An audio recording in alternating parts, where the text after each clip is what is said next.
man. How's it going? Greg, dude, what the fuck is going on, man? How you doing, man? Good, Zach. How are you doing, man? Hey, we just got done blasting fucking Amongst the Shadows, dude. And, man, I'm telling you Awesome. what, dude. I tell you what, man, that fucking riff you're playing right after the solo at the end, dude, that shit is fucking solid gold, man. Thanks, man. I appreciate it. I love it. Yeah, it's a blast. It's a lot of fun to play. We're stoked that people are finally able to hear it. Yeah, man. Yeah, to do totally gives me old school Megadeth vibes, man. I was telling you that earlier, man, but it's true. It's true, man. Fucking like that takes me back, man. Like P-Cells days, you know? Oh, that's awesome. I appreciate that. That actually probably is, you know, as much as everybody loves Rust in Peace, which is phenomenal. P-Cell was very, very endearing to me. I mean, I remember that growing up, going like, damn, this is great. You know, Chris Poland's work on that is amazing. Yeah. Fucking Dave Mustaine. I mean, come on, man. Well, yeah, for sure. Not taking anything away from Dave, for sure, of course. But now we got Greg Brown in the fucking house, man, and let's not take nothing away from you, dude, because you're fucking tearing it up, man. Thanks, man. Well, it's been a long road. I've been playing for quite some time now. Tell us about it, man. Let's give us the fucking brief history rundown of Age of Fire, man. How long have you been doing this, and how did you get started, and how did it come to be this? That's a sit by the fireplace long story. So I'll give you the brief abbreviation. So obviously started playing metal back in the late '80s down in South Florida. It was the original lineup of Age of Fire, and then kind of split in the early '90s, and I kind of moved up to Virginia, started studying classical music, and pursued that. And I still stay pretty active as a classical musician.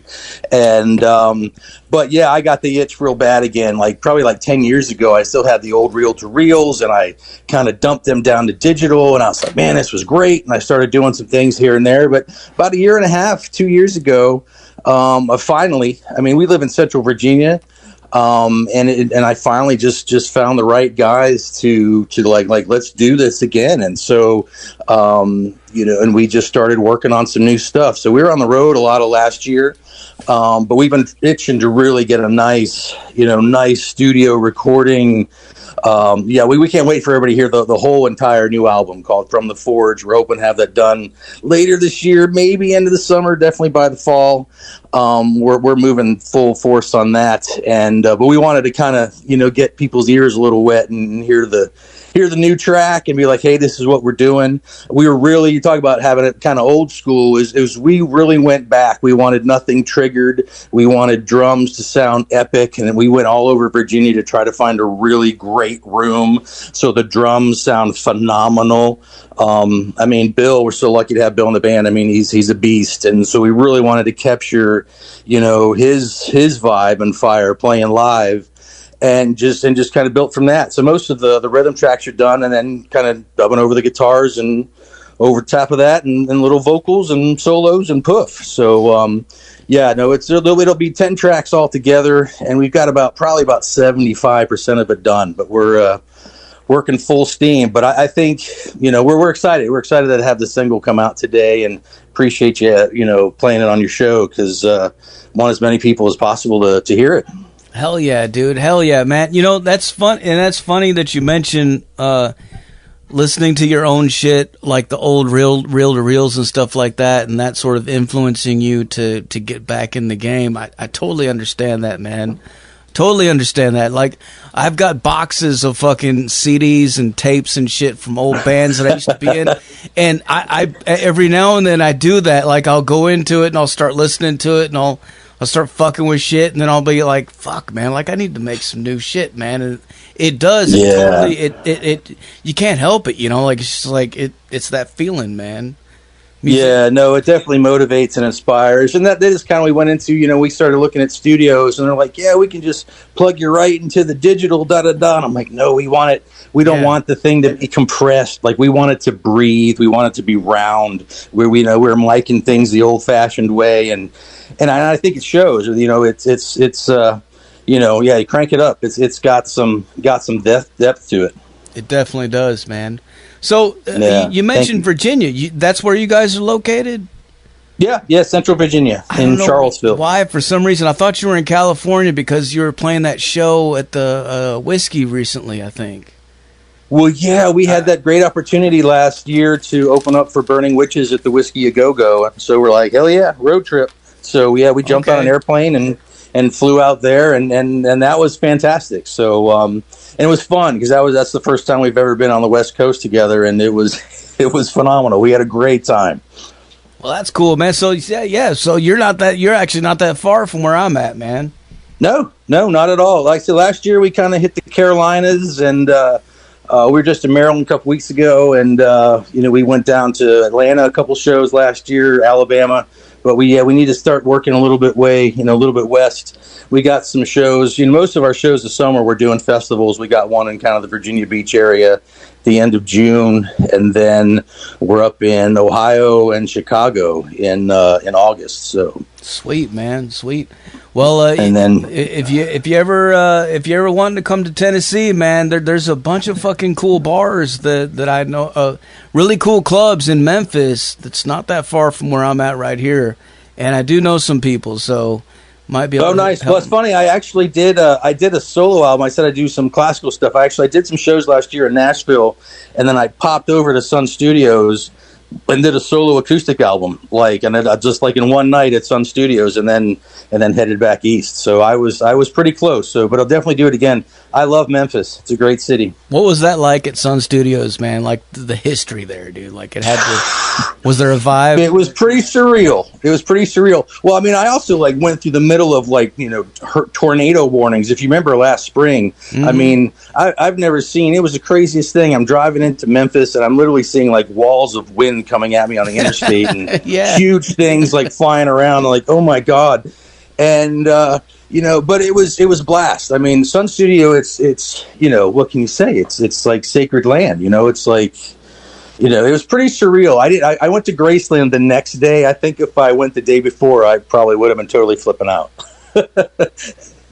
Fuck yeah, man. But it's fantastic. I mean, it was just, you sit there and you're like, wow, Muddy Waters has been here, and Howlin' Wolf, and Elvis, and Johnny Cash, and I mean, everybody. I mean, it's just, it was intimidating, but the people there, the engineers were great, and that was definitely on my bucket list to do. When I remember visiting years ago, and I was like, if I ever come back here, I want to record an album, and it worked out. It's fucking badass, man. Fucking ass, it was fun. So tell us about your upbringing, man. Growing up, fucking being a kid. What were some of the influences and stuff that got you into playing guitar and into this music, man? Oh, I think I was 10. Tells you how old I am when Back in Black came out, and I was like, I got to play the guitar. I mean, hands down. And it was funny, I was talking to Rick, my bass player, the other day, and I'm like, I always say that I wanted to play the guitar after I heard Angus, which is totally true, but I'm like, I think when I got into Van Halen, I'm like, yeah, I want to be in a band. Because it just seemed like so much fun. I just fell in love with Eddie, and then from Eddie, it turned into, Adrian, Adrian and Dave Murray into Maiden. Maiden was a biggie. I remember a buddy of mine was like, hey man, this new album just came out, and it was Kill 'Em All. I remember Kill 'Em All as soon as it came out, and fell in love with that tone just immediately. And then Peace Sells and, Sabbath and all that good stuff. And then Dio was solo. This is early 80s. And then, I was hooked, man. I was hooked. But I do remember too, I was at a party, I was young, and it was one of those movie moments where the boombox is playing, I'm going to date myself. So the boombox in the corner is playing, and it was just this thing came on, and I'm just like, what the hell is that? And it was Number of the Beast. And I was like, that was the most amazing thing I ever heard in my life. Just gone. So, So the 80s were a great time. It was, everything was coming out. It was fresh, and everybody was raising the bar. It was awesome. Yeah, it was, man. Fucking, man. Iron Maiden, Number of the Beast, that was the first record, heavy metal record that I fucking really ever listened to that really got me into it. I was already into the stuff that was on MTV and on the radio, Poison, the Motley Crue, Bon Jovi, and all that shit. But sure. I went over to my cousin's house, and he was sick of it. He was like, all you ever want to hear is fucking Bon Jovi fucking you give love a bad name, because I was like, you know, 8 years old, you know. I'm like, yeah, put it on again. And he was like, no, check this out. And he grabbed a record out of his collection. It was Number of the Beast, Iron Maiden. He put it on the fucking turntable, put the headphones on, and he dub taped it for me while I was listening to it. And I was just sitting there, I was just like fucking blown away, man. It's relentless from beginning to end. It's just, I mean, all of it.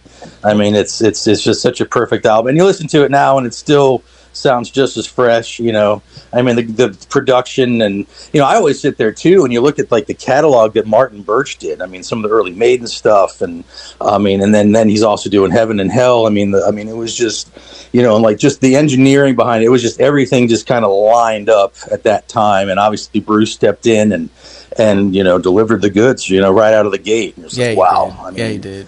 Yeah. Yeah, incredible stuff, you know. That's funny too how you saw that show he did I guess a few weeks ago at the Whiskey, and he was like selling his own tickets at the box office. So I was like, you know, only Bruce would do something like that. It's fantastic. He's such a cool dude, man. Such a cool dude. For sure. To be, you know, why not? To be so fucking legendary, man. Like, he still seems so fucking humble, dude, and that's so cool. Yeah, and I think too he seems to keep level-headed. He keeps his head into many different things, you know, the brewery, and then the airline stuff, and producing, and, you know, he's just not, you know, just involved with just that. He always challenges himself, which is, you know, nothing but respect for him. Hell yeah, man. What was your first concert that you ever went to?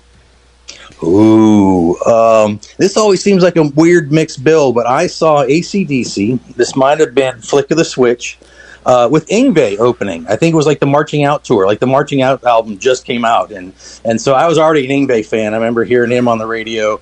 Like the first album was like Little Savage, and I was just like, with a buddy of mine, just going like jaws on the floor, like just like, what in the world? I mean, and then opening up for Angus, you know, it was fantastic. Hell yeah, you know, hell yeah, yeah. My ears rang for days. But then I think that the concert I saw after that was Power Slave.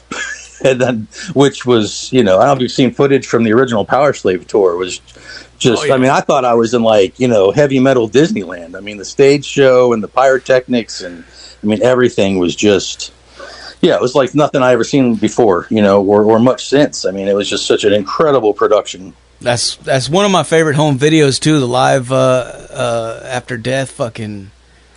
Oh, Long Beach. Yeah, for sure. Hell yeah, man. Yeah. You know, the one thing, too, I love that album, and I listened to it all the time growing up. But the one thing, too, what I love about the album is the fourth side, which isn't on the DVD, is recorded in England. And it has all, like, Children of the Damned, Phantom of the Opera. Yeah. It's actually pretty cool.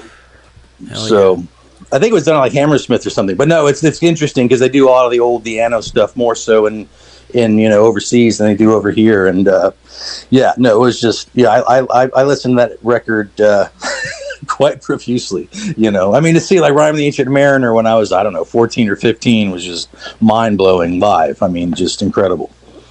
Well, I used to live up there near where you're at, man. Fucking my first show was actually fucking Bon Jovi's Cinderella on the Slippery When Wet tour at the Capitol Center. I was fucking, oh wow! Yeah, I was 8 years old. My babysitter took me to the show. She fucking got tickets. She heard me in my room blasting all the time. So she asked my mom. She's like, "Is it all right if I take him?" She's like, "Yeah, of course, he'd love it." And that's awesome. Yeah, that's awesome. Yeah, it blew my mind. That was a huge album. It was, dude. It was. You know, I know a lot of people laugh when I tell them that story, but you know, hey, man, when I was a little kid, dude, like that shit was fucking insane, man. You know, like. Oh yeah, for sure. And I just started watching that because actually I spent the first 10 years of my life in Jersey, so I definitely have you know, Jersey roots. So you know, and it's nice that I just watched some of that Hulu, you know, whatever documentary on Bon Jovi, and you know, it was cool. Like he was like, yeah, I lived in California a few years. And he's like, this isn't my vibe. He's like, I'm a Jersey guy, and you know, very blue collar, and just moved back. And I'm like, good for him, man. Hell yeah, man. Yeah, dude. Yeah. New Jersey had some good shit. I mean, fucking, you know, Bruce Springsteen's fucking badass too, man. Skid Row, fucking. Fuck. Oh well, one of my favorite bands was Overkill, man. I mean, oh my god. Yeah, I mean, yeah. Fucking huge. Yeah, I mean, I remember too with them. Feel the Fire came out, and it was like, oh shit! I mean, I was hooked from them just right in the beginning. You know, and they're still one of my favorite bands live. I mean, they're just so ridiculous. Oh, yeah, you're talking about thrash metal, man. I remember when Metallica fucking put out that video for One, and I had been seeing them in the papers and stuff, in the magazines and shit, but I hadn't really heard them yet because they weren't, you know, on something that was accessible yet. You know, it was mostly underground for older kids that were into that shit. But when they put out that video, man, that blew my fucking mind, dude. Like, that changed every fucking thing right there. I was like, what the fuck, man? You don't have to have makeup on. Right. You don't have to have hairspray. You don't have to be smiling. You can be pissed off and just angry and just head banging and just, oh, man, those riffs.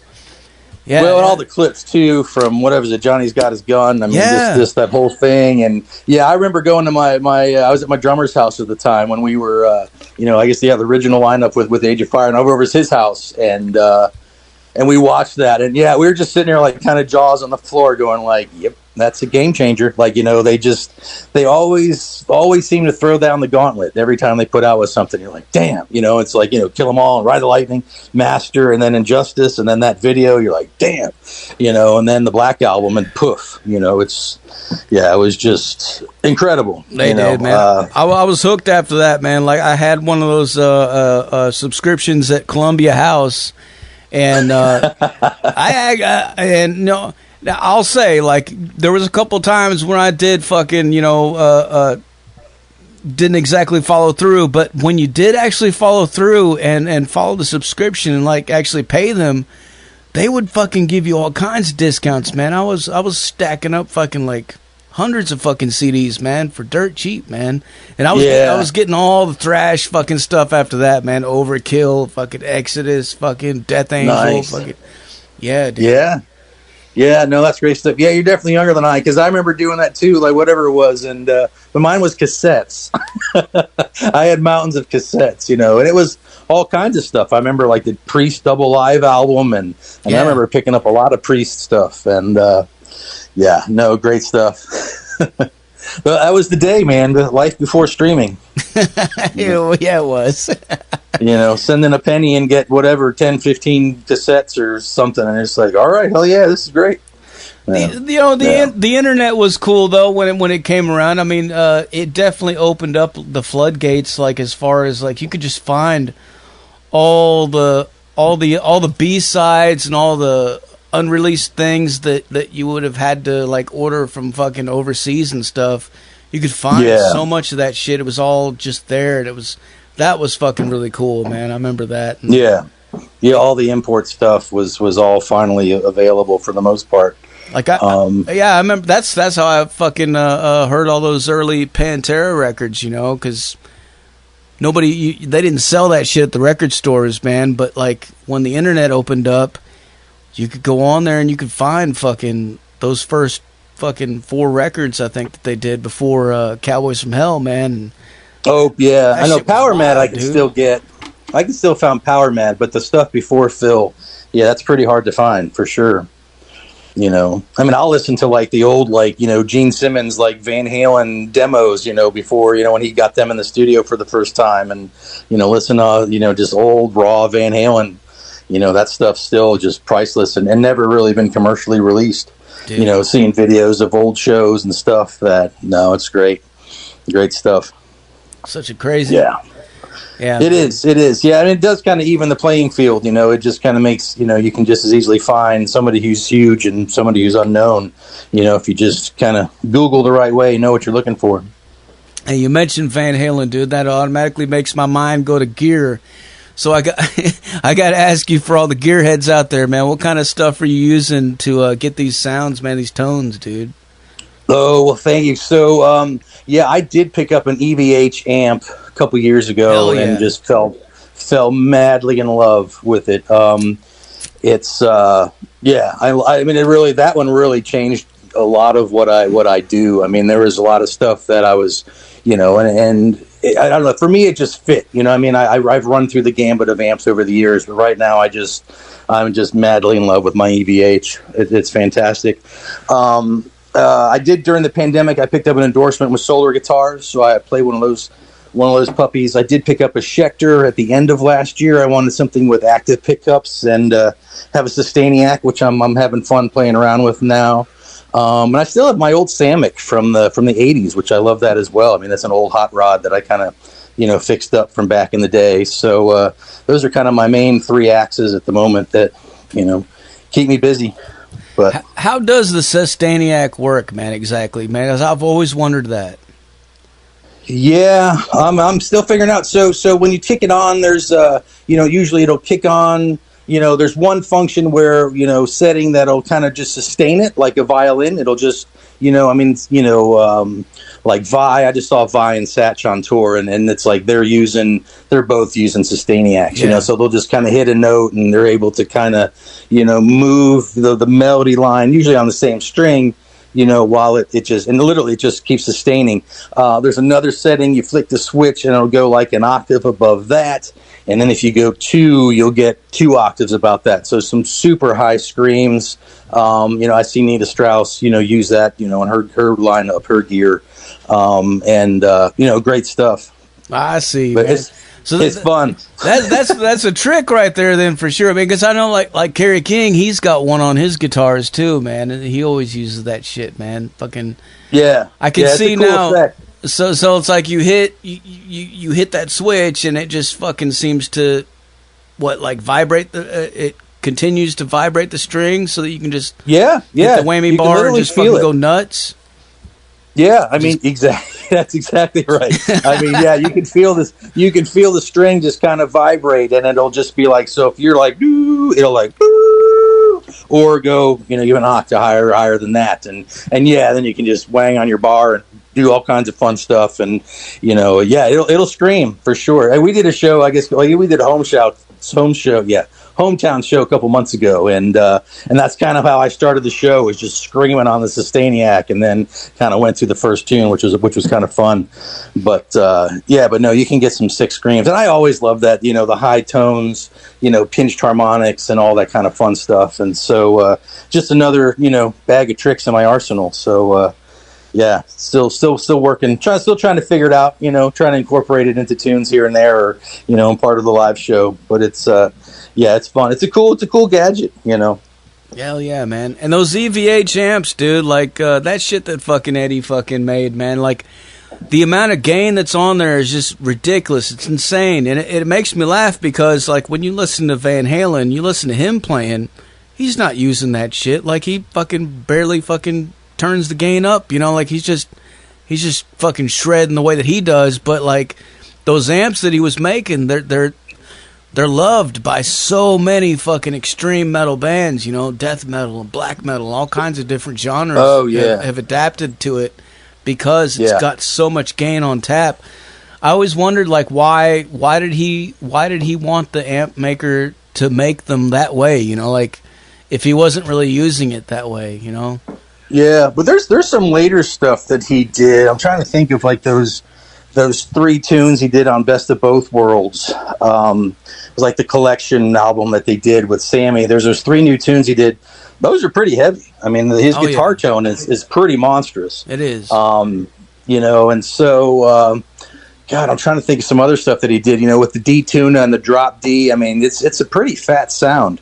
But, he was always kind of chasing tone and doing some things that were, unorthodox. And I don't know if there's, I hit the EVH stuff and I was like, this is great. And obviously a huge Eddie fan. And so, it's just kind of cool that it's like, when I'm doing shows, I got gear that, he designed, which is, he's always coming along with me for the road, It's awesome. Or studio. He was also a big jokester too. Like when it came to like explaining his sound and his gear and stuff. Like when asked in interviews, if you ever notice, like he'll fucking a lot of times he would tell like totally wrong shit. He'd be like, "Oh, you do this and do that," and that's how it. But it would be totally different. So that kind of made me laugh when I think about it. I'm like, maybe that's why he made that amp that way, because he was thinking everybody will think that I'm doing this, just pushing it all the way full blast, but like that's not even, I don't know. Yeah.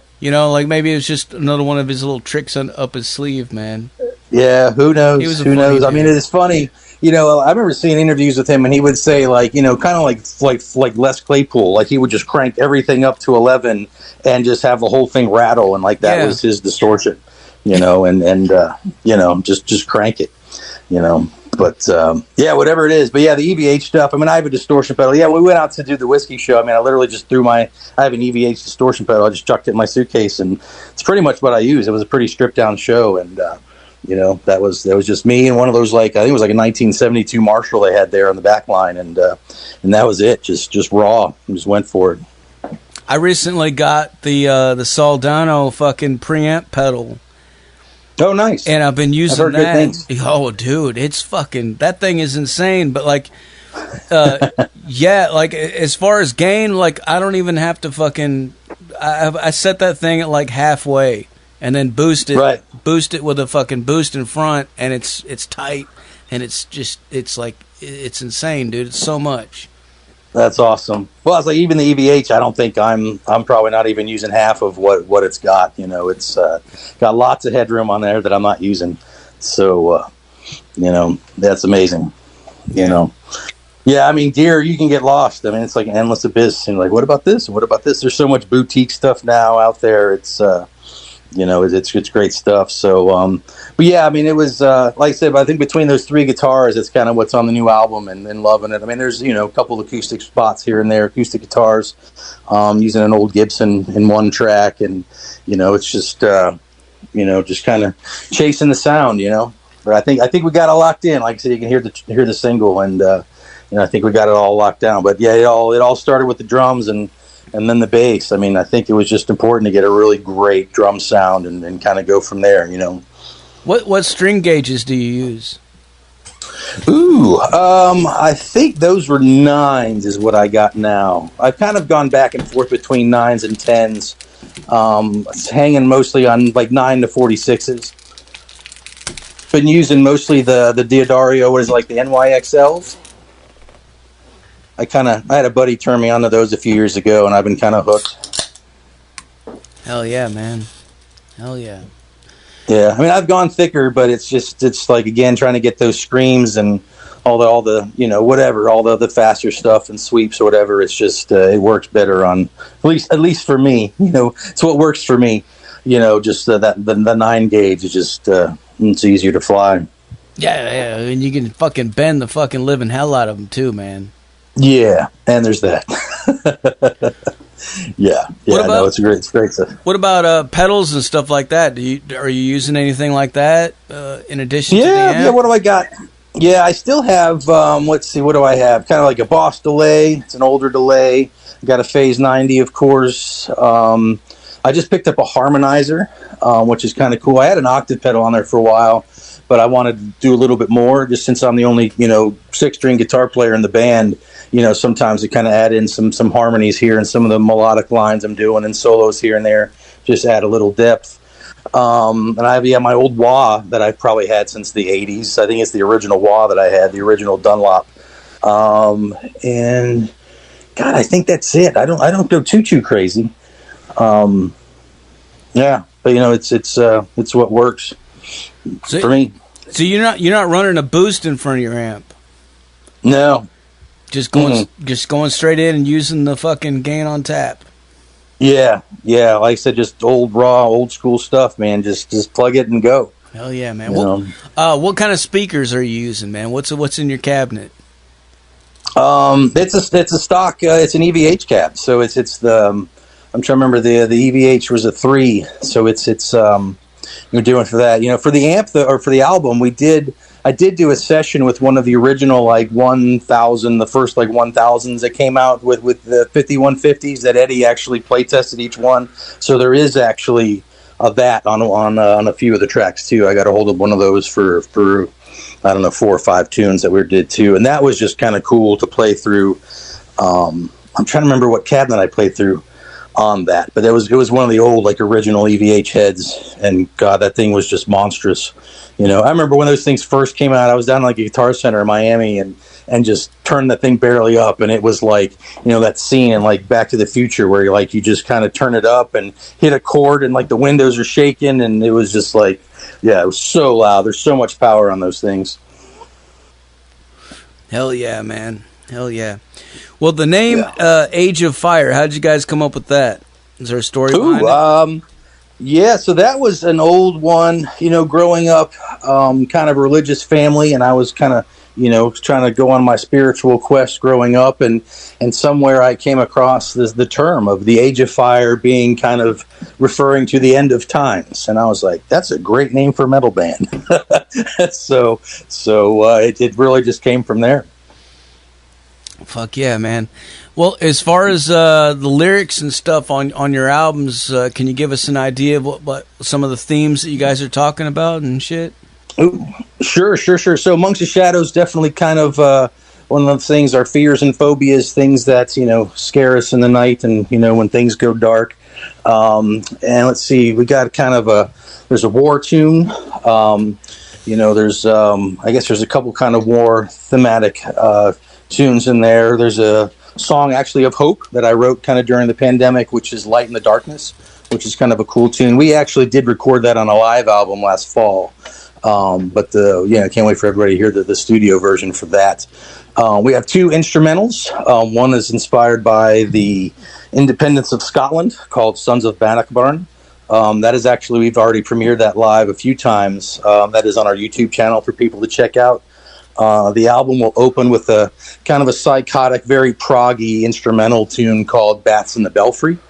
And then we got a couple other ones. One's inspired by the Book of Musashi, the Book of Five Rings. So it's kind of samurai strategic warfare as well. And then a tune called Ghostly Tears, which is, about the undead and what inspired them to do what they do.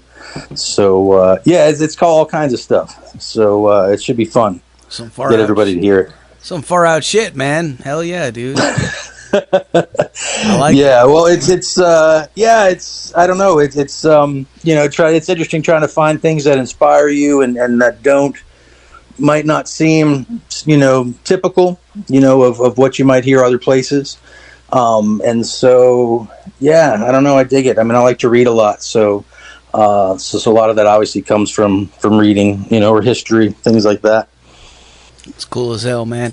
So thank you. So what do you guys have coming next, man? Do you have any shows lined up? Anything you want to announce? Yeah, so June 22nd, we are playing Sonar Fest, which is out at Hampton Beach, which is right near, the coast here of Virginia. Playing with, on the bill, headlining is guy used to play in Trans-Siberian Orchestra, one of the original singers of Metal Church, which is awesome. Fuck yeah. And then July, we're kind of hanging out in the studio a bunch. In August, we are playing Thrashatron up in Kent, Ohio, and that'll be a big thrash fest, which will be, we'll be, just focusing a lot of the, the kind of like the Amongst the Shadows, all the heavy stuff, all the thrashy stuff, and then popping over to Chicago after that, and then coming back. But then, like I said, the summer we're kind of trying to finish up the album, and then we'll try to hit the road pretty hard come the fall and throughout the winter. So we're just, like I said, right now it's just trying to get the album done, get the rest of it out there. Do you guys have a tentative date set for the album release, or is it still kind of not yet? I'd just stay. I'll definitely keep you posted, but just follow us on the socials and all that good stuff. But I think still a little too soon to say. It's if you've done one of these things, it's like, it's going great, and then the bottom falls out, and you're like, damn, and then it, puts you back, and so, you know what I mean? And we've already had that a couple times, work. We started, I think the original sessions were, back in August of last year, and then, we were, we had a few hiccups. We'll just say that along the way, and we're doing everything now at Red Amp Studios out in Richmond. Loving the engineer, working with him. It's a great room, and we're just kind of focused on just laying it down there and just wrapping it up. And so we're moving around, but we're getting new mixes like every week, from the engineer, and then we're back in the studio in a couple weeks to tighten up some other stuff and lay down some overdubs and some vocals, a couple guitar solos, and I think we got 2 more tunes to do, and then we're done. So, but life happens. So a little too early to say. Well, dude, if this new single is any inclination of what's to come on this new record, man, you guys are in it, man. Well, thank you. I appreciate that, very, very much. It's been a labor of love for all of us, for sure. So we're definitely stoked to have people hear it. So, it's one of those things, when you hear the magic come out of the speakers, because you envision it, but until you hear it, it's like, okay, all right. I think we got it. I think we got what we're looking for. Hell yeah. And it's refreshing. So, so far everything's really lining up. So, thanks. Yeah, no, I think it's going to be cool. It's definitely going to expand our sonic palette, as a band from what people have heard from us before. So, we're pretty stoked. Well, for people out there listening that want to go support you guys, where's the best place for them to go? My house. That would be great. Let me give you the address. No. You got thousands of motherfuckers showing up. Hey! Yeah, that would be great. Plenty of parking. Yeah, so obviously we got Facebook, YouTube, Instagram. Just pop in Age of Fire. We should be popping up. Even got TikTok hopping out there for the younger cats. So we try to hit all of our bases, to keep it manageable. I mean, you can fall down that social media rabbit hole too. So, it's sometimes it can be a lot to juggle, but yeah, usually between Facebook and Instagram, TikTok, those are kind of the big ones. We do work with Slip Chick Records based out in Europe. They have a page for us, and they kind of post all of our up and coming stuff on their page as well. So, we just try to get the word out there, and so that's I appreciate you having me on the night and playing our track. I mean, because that helps immensely just to kind of get the word out to people. So thank you very much. Hell yeah, dude. Well, yeah, man. I'm about out of questions for you, man. But is there anything else you want to let the people know? Yeah, no, just thank you. I just appreciate it. I've been doing this for a while, and like I said, it's been great having Bill and Rick on board the last couple of years, and really just kind of, taking it back to the stage, and which has been phenomenal. I was doing a bunch of studio stuff, exclusively trying to get the brand back out there, but it's been great working with them and taking it to the stage and hitting the road again, which is fun. I feel like a teenager again. So. Fuck yeah, man. All right, well, before I let you go, can I get you to make us a station tag real quick? Yeah. All right. Anything special you'd like me to say? Hey, man, whenever you're ready, just say something like, "This is Age of Fire, and you were listening to Metal Devastation Radio." However you want to say it. I can do that. That's easy. Let me know when you're rolling. Go ahead. All right. This is Age of Fire, and you are listening to Metal Devastation Radio. Fuck yeah. All right. Well, thanks a lot, Greg, for taking the time to talk to us, man. I really appreciate it. And, likewise. Thank you. Hope to see you in October. Hell yeah, dude. What I'm going to do now is I'm going to blast some more Age of Fire for these motherfuckers so they go crazy, all right? That sounds great.